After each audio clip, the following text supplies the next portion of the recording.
portant sur le dos les quelques affaires qu'ils ont réussi à sauver. Ces migrants rejoignent des centres d'hébergement temporaires. Nombre d'entre eux ont fui après avoir été la cible d'actes de violence dans la ville côtière de Mossel Bay, où des manifestations contre les étrangers en situation irrégulière ont dégénéré. Des dizaines d'habitations ont été détruites, contraignant des familles à trouver refuge dans des centres communautaires et des mosquées.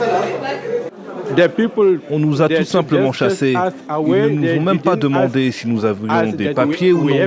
Ils nous ont juste chassés comme des chiens. C'est injuste parce qu'en fait, je suis un être humain.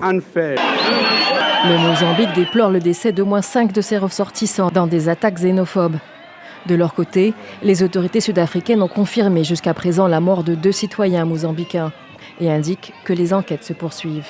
Ces violences surviennent dans un contexte de montée de sentiments anti-immigrés. Certains groupes exigent que les étrangers en situation irrégulière quittent le pays avant la fin du mois de juin. De nombreuses personnes déplacées affirment désormais préférer rentrer dans leur pays d'origine plutôt que de continuer à vivre dans la peur. Il y a des Somaliens, des Malawites, des Zimbabwéens, des Zambiens, des Congolais. Beaucoup d'entre eux ont peur. D'autres sont toujours là et vivent sur place, mais ils restent enfermés chez eux.